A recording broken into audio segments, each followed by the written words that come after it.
The Crew Motorfest est sorti le 11 septembre 2023. Ce jeu a bénéficié d'une grosse hype à sa sortie, mais quelques mois après, on sent que le soufflet Motorfest est un petit peu retombé. Et pourtant, le jeu a de très grandes qualités, hein. Graphiquement, il est bien plus joli que The Crew 2, la physique est très cool à jouer, spécialement au volant. Les sons sont très bons, on a une map qui est 2 fois plus grande que celle de Forza Horizon 5, on a un suivi gratuit avec des nouvelles saisons très régulièrement, avec carrément, au mois de novembre de cette année, une nouvelle map qui va être ajoutée gratuitement sur le jeu, une nouvelle map qui fait presque la taille de la map principale. Il y a énormément de choses très bien réalisées sur ce jeu, mais il y a quelque chose qui fait qu'il y a une espèce d'épidémie de flemme qui s'est répandue chez une partie de la communauté, une partie des joueurs du jeu. Et à force d'en parler avec vous, j'ai l'impression qu'on finit par reprocher un peu tous les mêmes choses au jeu. Il y a 3 gros points noirs que je vois souvent de citer à propos du jeu, qui n'ont toujours pas été réglés, qui ne seront pas réglés pour certains d'entre eux, et qui ont très probablement participé à cette baisse de fréquentation du jeu The Crew Motorfest. Donc on va parler de ces 3 points. N'hésitez pas d'ailleurs à me donner un petit peu votre avis sur ces points-là en commentaire sur cette vidéo. Est-ce que vous êtes d'accord avec ces points négatifs remontés par la communauté? Est-ce que vous en avez d'autres? Alors je me doute bien que chacun ici aura ses petits reproches à faire au jeu. Alors essayez d'être objectif et dites-moi un petit peu en commentaire ce que vous souhaiteriez voir améliorer sur le jeu, ce qui vous ferait revenir surtout régulièrement sur le jeu. Je voudrais quand même préciser un truc avant d'aller plus loin dans cette vidéo, parce que je voudrais pas qu'on me prenne pour un hater de The Crew Motorfest. J'aime le jeu, je n'y joue pas très régulièrement, mais quand j'y joue, je passe un bon moment dessus. Et je ne rêve que d'une chose, c'est que il y a tout à coup une espèce de reconnexion massive des joueurs sur le jeu. Il faut quand même le dire, hein, depuis des années, la manière des joueurs de jouer aux jeux vidéo a beaucoup changé. Tous les AAA comme The Crew Motorfest sortent et profitent d'un énorme effet de hype pendant quelques semaines avant de disparaître relativement rapidement. Là où les jeux d'il y a quelques années n'avaient peut-être pas cette hype à leur sortie, parce que la communication était très différente, mais arriver sur le long terme a duré. Cette nouvelle manière de consommer les jeux vidéo a un impact négatif sur beaucoup de gros titres comme The Crew Motorfest, mais on peut trouver le même effet sur un Forza Horizon, on peut trouver le même effet sur des jeux qui n'ont rien à voir, comme par exemple Starfield, ou j'en sais rien, Alan Wake, pour n'en citer que quelques-uns. C'est un phénomène qui touche tous les gros jeux AAA. Mais bon, dans le cas de The Crew Motorfest, il y a quand même des choses qui pourraient, je pense, être améliorées, à commencer par les summits. Les summits, c'est un système d'épreuves compétitives qui se tient du mercredi au mercredi. C'est du PVP asynchrone où les joueurs s'affrontent à coups de chrono interposés et de scores comparés, hein, selon le type d'épreuve que vous faites dans le summit. Chaque summit a un thème, propose un certain nombre d'épreuves qui sont basées sur certaines catégories de voitures en particulier, ou pas, hein, des fois c'est totalement ouvert à tout type de véhicule. Mais bon, la plupart du temps, il y a une catégorie, il y a une marque, ou il y a même parfois un seul modèle d'autorisé. Et le but, c'est de farmer les épreuves du summit jusqu'à arriver à ses propres limites personnelles et à un score maximal. À la fin de la semaine, votre score est comparé à celui des autres joueurs, ça fait un classement, et selon votre position dans le classement, vous avez telle ou telle récompense. Et justement, le problème des summits sur The Crew Motorfest, c'est que les récompenses ne donnent pas forcément envie de participer au summit. Or, la récompense étant un petit peu la motivation pour lancer ce type d'épreuve, si la récompense ne donne pas envie un minimum, c'est compliqué d'avoir envie de faire le summit. Et ce qui est assez bizarre, c'est que du temps de The Crew 2, ils avaient réussi à proposer justement des récompenses intéressantes, et du coup, les joueurs étaient plus engagés sur les épreuves de summit. Par récompense intéressante, je veux dire des voitures. Il y avait des voitures qui étaient exclusives au summit, qui étaient des vrais nouveaux modèles, comme par exemple la Lamborghini Huracan Performante ou la Ferrari F12 TDF. C'était des nouveaux modèles de voitures qui étaient disponibles sur le jeu uniquement via le summit, et forcément, les summits où il y avait ces voitures-là à débloquer, c'était des summits où il y a eu des records de participation, parce que tout le monde les voulait. Du coup, tout le monde s'appliquait un maximum pour essayer de faire les meilleurs scores possibles. Alors vous allez me dire, oui, mais sur The Crew Motorfest, il y a des nouvelles voitures à gagner régulièrement au summit.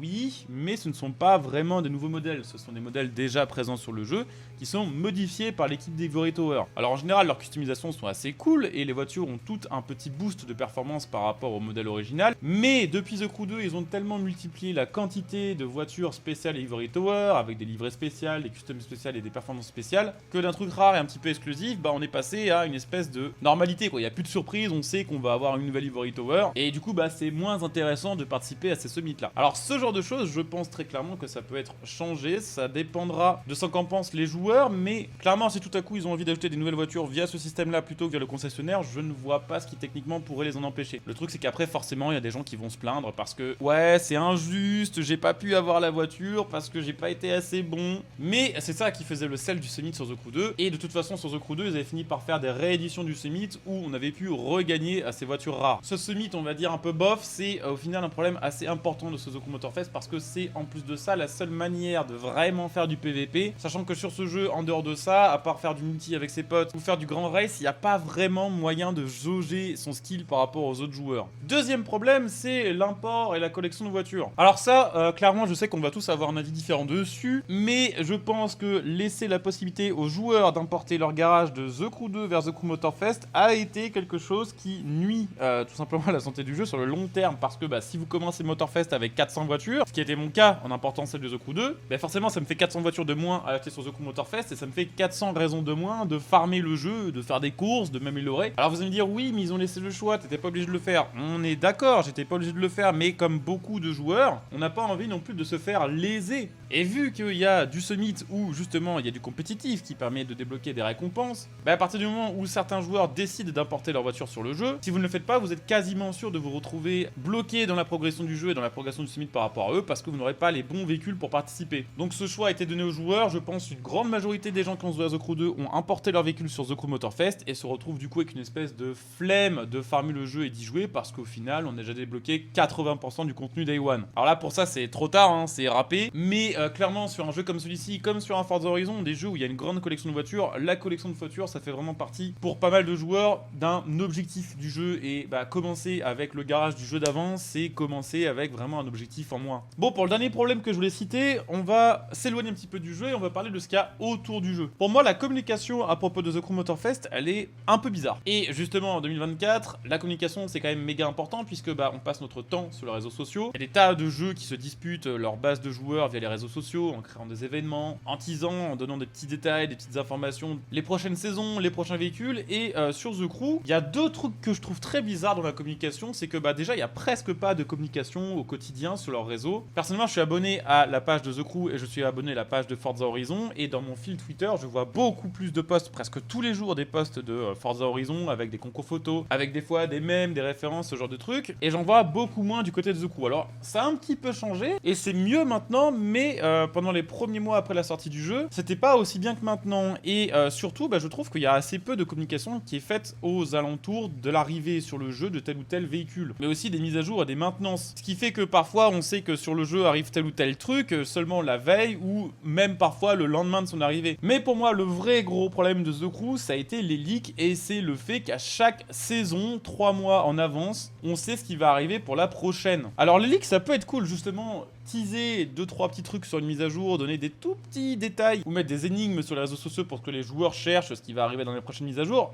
Des fois, ça peut être cool. Par exemple, les leaks sur Forza Horizon, ça marche plutôt bien, parce qu'en général, les leaks tombent toujours 2-3 jours avant l'arrivée d'une nouvelle mise à jour, ce qui permet, on va dire, de commencer à faire une espèce de communication autour de la prochaine saison. Sur The Crew, il y a des modèles comme la RS6 qui vient d'arriver sur le jeu, qu'on sait leaker depuis littéralement des mois. Ce qui fait que quand une mise à jour sort et que son contenu est révélé, comme par exemple le contenu de la saison actuelle, la Audi RS6, la Dark Horse, la M3 E30, tout ça, c'est leaké depuis méga longtemps. Mais j'ai envie de dire, il y a même des trucs qui sont arrivés sur Motorfest qui sont leakés depuis l'époque de The Crew 2. Et ça casse justement cet effet de surprise, ça casse la hype, et à mon avis, ça casse aussi un petit peu du coup l'envie des joueurs de retourner sur le jeu pour découvrir quelque chose de massif qui serait un petit peu annoncé au dernier moment. J'ai envie de dire, c'est un peu pareil pour la saison spéciale nouvelle map qui a été annoncée pour la fin de l'année. Il y aura une nouvelle map en novembre, mais pourquoi en parler dès le mois de juillet? Il y a que moi qui trouve que c'est vachement tôt au final, en nous donnant rendez-vous en septembre pour avoir plus d'infos. Il faut savoir un truc, c'est que ces leaks la plupart du temps viennent des TTS. Les TTS, c'est les versions de test serveur. En gros, on va dire des espèces de bêta des prochaines saisons, dont l'accès est fermé, c'est-à-dire que c'est Ivory Tower et Ubisoft qui invitent certains joueurs à avoir accès à ces bêtas-là. Et à chaque fois, à chaque bêta, à chaque TTS, il y a toujours des gens qui mettent sur les réseaux sociaux des photos de tout ce qu'ils ont pu voir, qui fait qu'il n'y a plus vraiment de surprise. Et il y a même des gens qui se sont spécialisés dans le partage de leaks sur The Crew sur Twitter. Ce que j'ai du mal à comprendre avec ces TTS-là, c'est que, évidemment, quand vous y avez accès, vous signez une espèce de décharge qui fait que vous n'avez pas le droit de partager telle ou telle chose que vous aurez vue sur le jeu avant telle ou telle date. Je comprends pas comment ça se fait qu'à chaque mise à jour, il y ait toujours des joueurs sélectionnés qui leakent les trucs. Je comprends pas pourquoi ces TTS-là ne sont pas réservés qu'à une toute petite partie des joueurs, j'en sais pas, peut-être une cinquantaine à travers le monde. D'autant plus qu'en général, les TTS arrivent quelques jours avant la sortie de la mise à jour, et que entre le TTS et la version qui sort vraiment, il n'y a jamais vraiment d'amélioration si tel ou tel bug est détecté pendant le TTS. Alors ça peut être améliorable, de toute façon la communication autour du jeu, je pense qu'elle est déjà en train de s'améliorer, c'est ce que je disais, ils ont déjà changé leur manière de faire sur les réseaux sociaux. Je pense que tout simplement ils ont recruté un nouveau community manager qui bouge beaucoup plus sur la page française. Et ce qui est fou dans cette histoire, c'est que vraiment le jeu de base, c'est vraiment une pépite. Il y a énormément de choses très bien, il y a très peu de choses qu'on puisse reprocher au jeu en termes de gameplay. En termes de technique, il y a eu un step-up monstrueux par rapport à The Crew 2, mais pour ces raisons-là, et peut-être pour d'autres raisons que j'espère vous ne manquerez pas de citer en commentaire cette vidéo, il y a quelque chose qui fait que la mayonnaise ne prend pas pareil. Après, hein, pour conclure cette vidéo, je voudrais quand même signaler que The Crew 2, à sa sortie et pendant les 2-3 premières années, c'était un jeu qui avait pas une cote de fou. Et le potentiel de The Crew 2 s'est vraiment révélé des années après sa sortie. Ce sera peut-être pareil pour Motorfest, peut-être que dans un an, le jeu sera extrêmement joué et très populaire. Mais ce qui est bizarre, c'est que sur The Crew 2, le fail, on va dire, un peu à sa sortie, c'était la technique du jeu. La physique, il y avait plein de problèmes, il y avait plein de bugs, graphiquement, le jeu était pas incroyable. Ils avaient fait une première saison qui était centrée sur des véhicules, les Overcraft, qui n'étaient pas du tout demandés par la communauté. Alors que là, sur Motorfest, ouais, ils écoutent beaucoup plus ce que demandent les joueurs. Et pour l'instant, il y a un truc qui fait que ça match toujours pas parfaitement. Mais bon, le jeu reste un banger. Le jeu sera probablement là encore des années. Je pense que la nouvelle map, justement, en novembre, ça va bien relancer la hype et qu'on va tous se reconnecter pour découvrir tout ça. J'espère que peut-être, pour une partie d'entre vous, cette vidéo vous aura donné envie de retourner sur le jeu, ne serait-ce que quelques heures, pour justement voir un petit peu ce qui a changé avec les différentes mises à jour. Si la vidéo vous a intéressé, bah n'hésitez pas à lui laisser un petit like, à vous abonner pour les prochaines vidéos, à venir me follow sur Twitch pour les prochains lives, en sachant qu'en ce moment j'en fais beaucoup. Je dis ça à chaque fois, mais en fait toute l'année j'en fais beaucoup, donc n'hésitez pas à venir me follow, à utiliser votre Prime pour soutenir, et pourquoi pas à utiliser mon lien Instant Gaming que vous trouverez sous cette vidéo. Ça vous permettra d'acheter vos jeux moins chers en soutenant ma chaîne YouTube par la même occasion. Et d'ailleurs, pour info aussi, si vous avez envie de découvrir The Crew Motorfest et de le tester de votre côté et que vous ne l'avez pas encore acheté, vous pouvez l'acheter avec le code créateur Equinox sur le store Ubisoft. Ça vous fera profiter d'une petite réduc et ça soutient la chaîne aussi. Voilà. Donc merci d'avance à ceux qui jetteront un petit coup d'œil. Merci d'avoir suivi cette vidéo et à très bientôt pour une nouvelle vidéo tout simplement. Allez, ciao!